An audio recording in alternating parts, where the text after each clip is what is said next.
Well, it's the million-dollar question right now. What's it going to take for Oregon to reopen? Well, the governor says she has a plan, so let's break it down. And you keep asking why. Why do gas prices still seem so high here when a lot of people have stopped driving entirely? Because in some parts of the country, it's less than $1. And a lot of you loved our Titanic Vault segment. So now we're talking to the great-great-grandson of two of the Oregonians on board. Here's the story. And good evening. Hello. Welcome to The Story. I'm Maggie Vespa. Wait, no, I'm not. I'm not Maggie Vespa. She filled in for me last night. You guys forgot to change the prompter. You know I read everything in there. I'm like Ron Burgundy. Let me try that again. Good evening. I'm Dan Haggerty. Now, look, usually I'm reading your tweets and your emails and your comments on air right here. So keep those coming. Let me know what's going on in your world, in your mind. Reach out. Tell us what's going on. Use the hashtag #HeyDan. Now, first up, some big news for small business owners who tried and failed to get one of those emergency loans from the federal government. Now, Congress reached a deal to spend another $500 billion on those loans, as well as to provide some relief to hospitals and people who lost their jobs. Now, last week, federal money did run out for the Paycheck Protection Program. We talked a lot about that. Thousands of small business owners really didn't know what to do or where to turn. And some couldn't help but notice that many big businesses got the money first. That was something that Pok owner Andy Ricker said was frustrating to watch. He himself still has not received a loan yet, even though he applied as soon as he could. Here's what he told us when we talked about it with him last week. Meanwhile, it turns out that some very large companies in the restaurant space that are publicly traded were able somehow to secure the maximum loan of $10 million, and in some cases multiple maximum $10 million loans. And they got it long enough ago that it's been registered on the Stocks and Securities Exchange. So, I mean, what's going on here?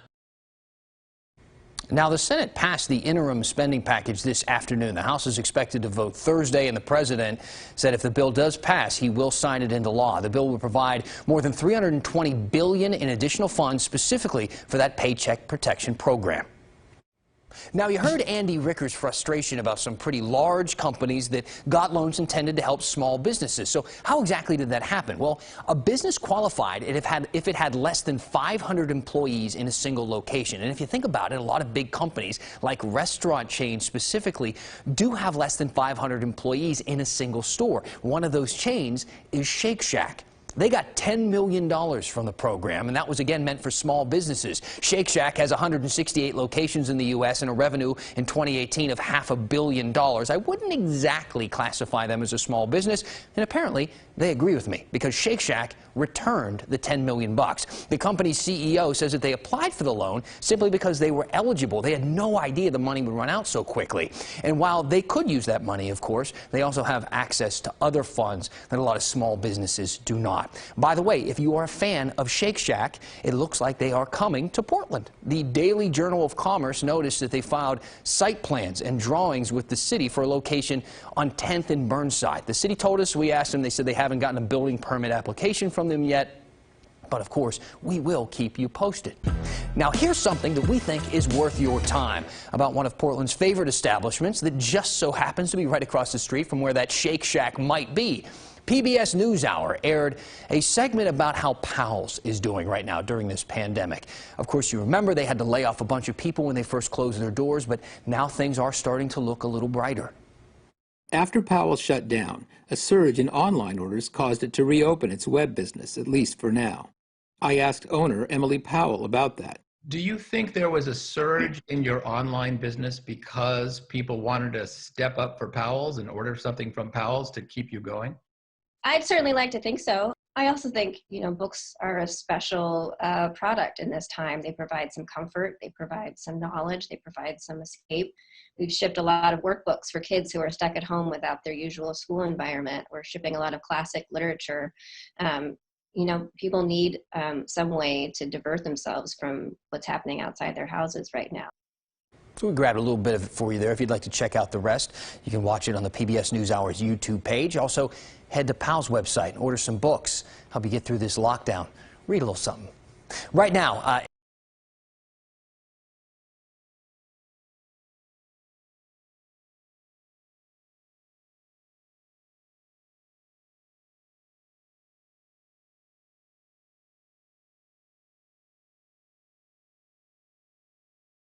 Little microphone problem. I hope you enjoyed that silence. We wanted to give you a little moment to yourself, kind of reflect in your own mind.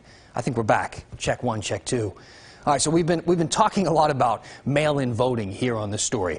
It's been done in Oregon for literally decades, and some other states are now catching up. And now with this pandemic, a lot of people think it would be a really good idea to do it nationwide so that people can vote safely from their home. There's an NBC News Wall Street Journal poll. It just came out this morning. They asked 900 people and found more than half of them want mail-in voting. And of the people who said no, about a quarter of them said it would still be a good idea to let people vote by mail in November if coronavirus is still a threat. Now, we've all heard what the president has said about this. His claims, he says that mail-in voting opens the doors for fraud. But I will say we've done some stories on it. We haven't seen that happen in Oregon. In 2016, just a tiny fraction of a percentage point of ballots were suspected to be fraudulent. Now, we ran a big segment on this last week on the story where we talked to the Secretary of State who helped start mail-in voting in Oregon. If you missed that, check it out. It's on the KGW YouTube page right now. All right, time now for our big story. Seriously, it feels like a big story. A lot of people have been waiting for this, and tonight we are getting some clarity on how and when both Oregon and Washington might reopen. Now, Governor Jay Inslee just finished speaking about his recovery plan. We haven't really had a ton of time to go through it in depth. I mean, just a few minutes ago he wrapped it up. But basically he talked about how the state plans to contain the virus and what needs to happen before businesses reopen and people return to work. We're going to get into that in more detail on KGW News at 6:30. But I do want to take a little deeper look at Oregon's plan. We've had some more time to analyze that one. First of all, I like the plan's title. It's called Reopening Oregon. It's on the nose. It's right to the point. I think we need that right now. And while it's still in draft form, meaning that a lot could still change, it gives us 25 pages of tangible, detailed insight into how this could go. We asked Maggie Vespa to look into it for us, and she and I talked just a few minutes ago.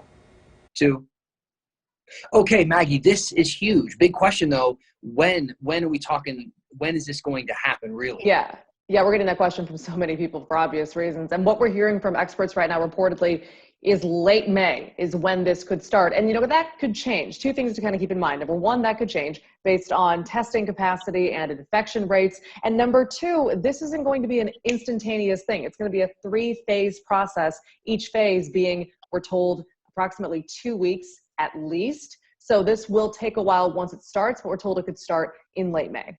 All right, let's talk phases then for a second.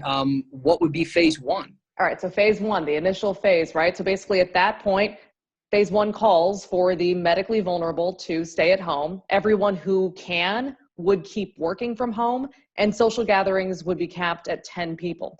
And then as far as businesses go, it calls for childcare options to reopen, sit-down restaurants, which includes bars, and businesses that provide personal services like a hair salon. Those might reopen with customers likely keeping their social distance. But right now, work groups still have to meet to kind of hammer those details out. And they'll also work on a regional plan, we're told, to let non-emergency medical procedures resume where it's safe. So those details kind of have yet to be ironed out at this point. So before we move on, that speaks to the fact, we should point this out again, this is still a draft. A lot of this still has to be ironed out by the Oregon Health Authority, and they're hoping to do that within the next 2 weeks. But some of this could change, and that's why some of those details are kind of ambiguous right now.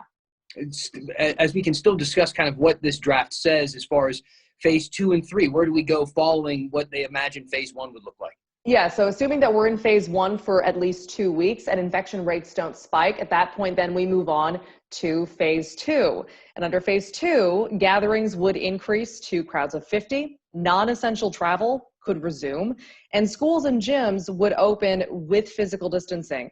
After another 2 weeks without a spike in infections, hopefully, then we'd enter phase 3, and that's where the draft calls for an unspecified increase in the maximum size for mass gatherings. Employees could return to the workplace, restaurants and bars could have more seating, and people could visit loved ones in nursing homes. So that would obviously be, Dan, a huge, huge deal. Well, you know, for a lot of people, Maggie, this is probably the first time that they're even hearing about this. This draft is, less than 24 hours known to the public. What are you hearing so far? What's the reaction from some of our leaders? Sure. Like you said, it just came out, but we've been able to get some reaction, and to a degree, it's sort of what you would expect. I talked to a lawmaker, a state senator on the left, who said that she's glad the governor is doing this gradually and being safe. And then we talked to a rep for the Oregon Republican Party who says the governor should speed this up because businesses are hurting. And we've seen, protests across the country, including one in Redmond last week. So, we know that's the case.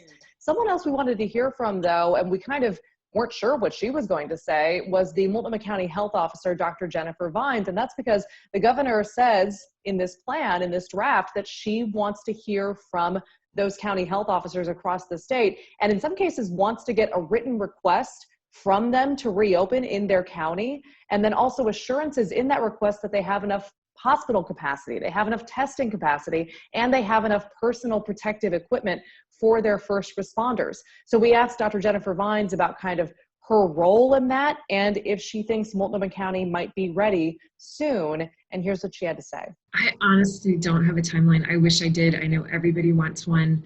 The personal protective equipment criteria is one that we're actually looking at really closely with healthcare systems, simply because we may, well, I want to say never.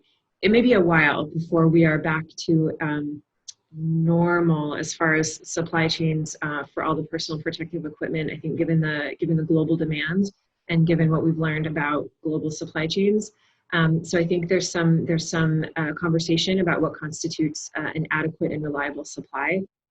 Yeah, so that was really interesting. You know, it's kind of this awkward push-pull that she's sort of highlighting in that answer of so much of what we considered normal has now been turned upside down by this pandemic. And now we're trying to get back to normal. So her question is kind of like, what criteria in this crazy time do you put into place to decide that it's time to get back to normal, because things have gone so haywire because of this pandemic? And that's what our elected leaders are sort of grappling with right now. And Dan, you know, per usual, we have the entire 25-page draft on our website if people want to check it out. But just again, guys, keep in mind, this is a draft. A lot of it could change in the coming weeks. All right, Maggie. Thank you. Sure. I really hate to do this, but we got to bring up some bad memories for Blazers fans and basketball dunking otter fans. And we've got another edition of Random Questions, Thoughtful Answers. So keep those random questions coming when the story continues.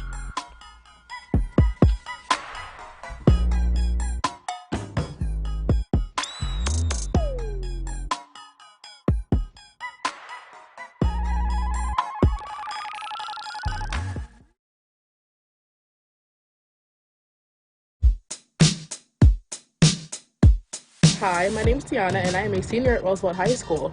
Now, I, as well as many other seniors, am missing out on very important things. Some of those things being my senior breakfast, prom, and potentially our graduation ceremony. Now, although we are missing out on such important things, I am looking forward to continuing my education in college and getting ready for nursing school. Thank you so much, and everybody stay safe. Tiana headed to the front lines. Thank you so much. Appreciate that. And we love all those senior moments. So if you're a high school senior and you're watching, or maybe parents, if you have a kid who's a high school senior, send it in to us. Email us at thestory@kgw.com, or just send us a tweet using the hashtag #HeyDan. We'll pop your kid up on air. Okay, since we get so many questions from you guys, they don't all have to do with coronavirus. Sometimes they're really like off the wall. And we started this little segment that we'd like to do now called Random Questions, Thoughtful Answers. One of them comes from Mary. She asks why wood is considered a renewable building resource, especially since trees take a while to grow. Now, for that, we turn to a study published in the Journal of Sustainable Forestry. It found that the world's forests have more than enough wood to build our homes, but we really aren't using that much of it. We use a lot of other stuff. Also, wood doesn't burn fossil fuels like concrete and steel like they do when we make that material. And it can also be recycled into something else, right? So those are all the positives for using wood. But all of this only holds up if we replant trees and don't cut them down too soon. Otherwise, it wouldn't be a renewable resource anymore. Our next question is from Sarah, who wants to know if a viral Facebook post about the 28th Amendment is legit. No, it is not, and mainly because the U.S. Constitution only has 27 amendments. So whoever made the post doesn't seem too concerned about the facts. This is pretty par for the course for Facebook stuff, right? For what it's worth, they did claim that the made-up amendment keeps Congress from passing laws that apply to regular people but not to them. There have been some real proposals to create an amendment like this in the past, but none have succeeded so far. And finally, L. Jeffrey Berg asks, hey, Dan, is this pollen for real? Our neighborhood streets are yellow. Has it ever been this bad? So we took this one to our own Matt Zafino last week, who told us that, no, pollen probably isn't much worse right now than it usually is. It's just that so few people are out and about driving on the roads that it kind of builds up instead of getting scattered around. Plus, it hasn't rained in a while, not a decent amount of time. We did get a few showers over the weekend, so hopefully that clears things up and tampers that pollen down just a bit. So last week was the 108th anniversary of the Titanic sinking, and we discovered there were actually a number of Oregonians on board, or people headed to Oregon. Some of those people made it, some of them did not. We took a look at their stories, and if you haven't seen it, you can check it out on the KGW YouTube page. We posted the story, and then we got a tweet from a guy named Frank Warren. He said his great-great-grandparents were passengers on the Titanic, and he shares the same name with one of them. Well, it turns out Frank and Anna Warren were probably the most well-known Oregonians on board. Frank owned a fish packing company and was reported to be a millionaire. They were headed home after spending their 40th anniversary overseas. Anna made it onto a lifeboat and survived. Frank did not. I talked to their great-great-grandson earlier today. My great-great-grandmother, once she came back, she never talked about it again. She wouldn't discuss it with anyone, other than to say, basically what everyone knows is that my great-great-grandfather put her on the boat, and then he stepped away, and then he ended up going down with the ship. When I was a child, there was always a picture of the Titanic, and we have a family beach house here in Oregon, and there's a picture of the Titanic. There's pictures of my great-great-grandfather, and people would tell me he went down the Titanic. So I guess in a way it's always been kind of part of my life. I know that I've never been on a cruise, and I will never go on a cruise, which is probably because I'm somewhat superstitious, but that's just the way it is. How about that tidbit at the end? It was really interesting talking to him today. If you are at home and you have an idea for the KGW Vault or something, some cool connection to Oregon history, let us know. We will dig these segments up. We'll look for stuff in our archives and in our vault. So email us, send us a Facebook message, or tweet us using the hashtag HeyDan.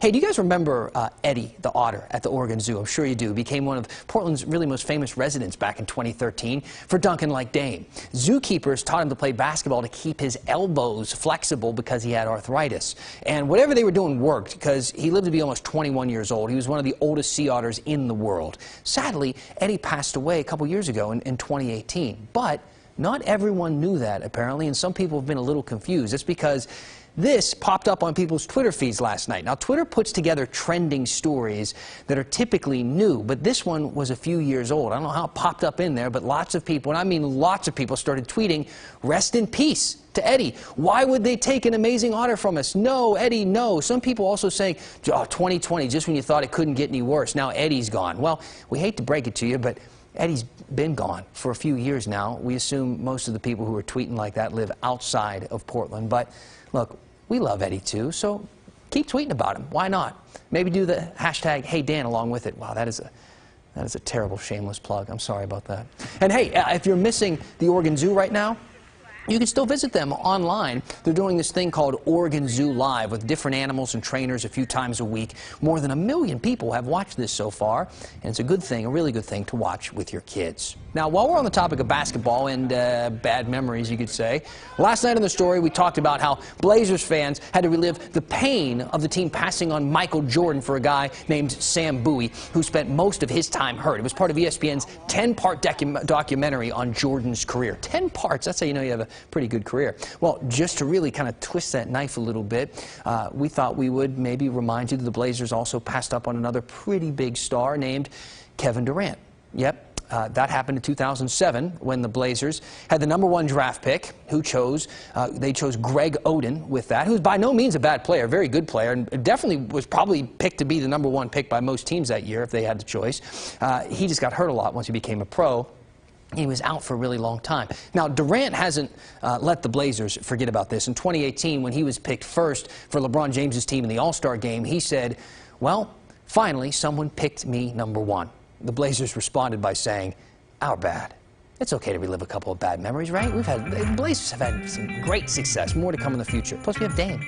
All right, here's something to keep in mind. If you're out and you're wearing a mask and you're trying to talk to someone, it's possible they can't hear you. We're going to explain when we finish the story.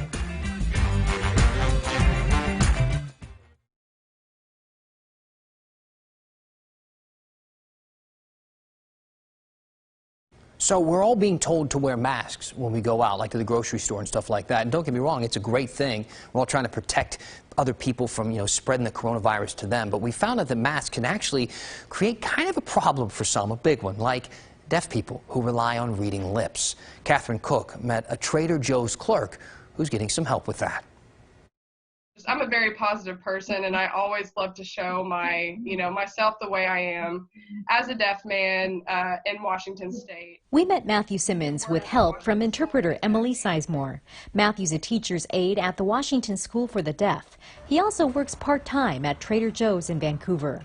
Over the years, he's taught his coworkers their basic sign language and relies on lip reading skills to help his customers. They're like fascinated. Wow, a deaf man works at a store? That's so awesome. And it really shows that we can do anything. But when customers started wearing masks, it created a communication barrier. Matthew could no longer read their lips, leading many confused customers to walk away from him. I started to get anxiety because I wasn't sure how to react. I didn't know what to do. Then Matthew's boss, Alexandria Baker, got an idea. She took one of Matthew's Trader Joe's t-shirts and wrote, "Deaf, I read lips" on the front, and "Deaf, please tap me on the shoulder for help" on the back. Matthew says right away, customers started lowering their masks just for a few seconds to ask him questions. And it's been such a positive experience with no concerns from customers. Managers also let Matthew write a message to customers on plexiglass and gave him whiteboards to use at the checkout stands. One customer wrote, "It must be hard with everyone wearing masks. Thank you for your help." If all else fails, coworkers are always near to help bridge the communication gap.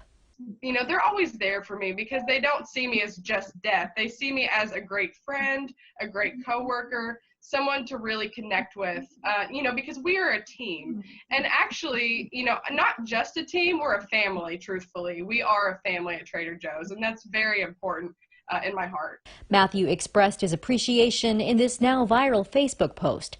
Readers have shared it nearly 5,000 times and sent him countless messages, many from the deaf community. Really inspiring messages regarding the shirt, and they told me that they had showed their bosses if they can make the same kind of shirt that would apply to what I did. And I was like, absolutely, go ahead. Whether it's working through a job challenge or something else entirely, Matthew hopes his story will remind others that if you need help, it's always okay to ask. Simply don't give up. Really, that's my overall message. Don't be afraid. In Vancouver, Catherine Cook, KGW News.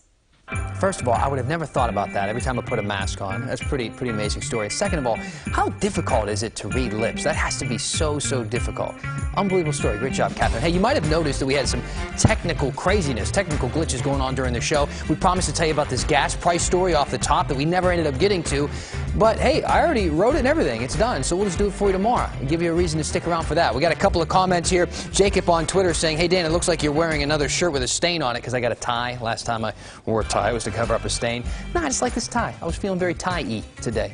Thank you for noticing, though. And then also we got another one. "Hey, Dan, we're running out of things to watch on TV. What are your favorite movies?" Thanks, Steve and Sandy. Guys, don't watch movies. You can watch every episode of The Story right now on the KGW YouTube page. Go ahead and check that out. In the meantime, I'm going to start working on tomorrow's show. We got to polish this thing up for you, all right? We got the news at 6:30 coming up next.